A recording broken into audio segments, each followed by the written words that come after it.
अस्सलाम वालेकुम सामीन। 2 जुमादल ऊला और 5 नवंबर है। खबर का उन्वान है US इलेक्शन 2024 यानी अमेरिका का इलेक्शन। आपको पता है कि आज वहाँ सदारती इलेक्शन है और एक तरफ डोनाल्ड ट्रंप हैं जो पहले सदर रह चुके हैं और उनके मुकाबले में कमला हैरिस है जो हिंदुस्तानी नज़ाद हैं और वो फ़िलहाल अमेरिका के नायब सदर हैं।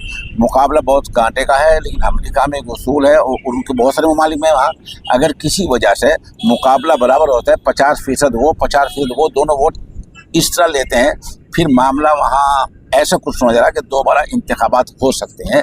ये जब है जब कि आधा आधा हो जाए, लेकिन क्या ऐसा होगा ये वक्त बताएगा, क्योंकि उससे पहले तुर्की जैसे जमहूरी मुल्क में ऐसे हो चुका है।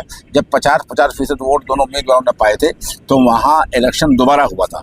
बहरहाल कांटे की टक्कर है और इसमें देखने वाली बात जब वो ये है कि पहले जिस पार्टी से कमला हैरिस खड़ी हुई हैं, इसी पार्टी से पहले जो बाइडेन थे, लेकिन तबीयत की ख़राबी की वजह से, कमज़ोरी की वजह से बाइडेन ने अपना नाम वापस ले लिया था और कमला हैरिस उम्मीदवार हो गई थी। वहाँ के जो साबिक सदर हैं मिस्टर ओबामा ने कमला हैरिस की हिमायत की है और काफ़ी बड़े लोगों ने कमला हैरिस की हिमायत की है।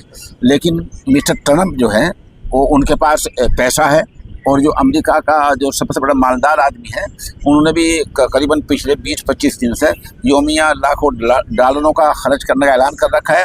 अमेरिका एक ऐसा मुल्क है जमहूरी, वहाँ अगर कोई इलेक्शन पर 1 नंबर पर लाख रुपए खर्च करना चाहता है तो वहाँ कोई मुमानात रोक टोक नहीं है।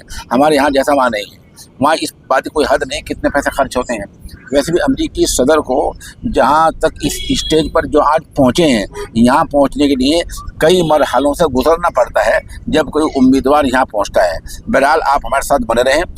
वहाँ का जो वक्त है अमेरिका का, वो तकरीबन यहाँ से कई घंटों का फ़र्क है, दिन और रात का फ़र्क भी हो सकता है। इससे नताइज कभी भी आ सकते हैं। जैसे जैसे नताइज आते रहेंगे हम इंशाल्लाह आपको बतलाएंगे।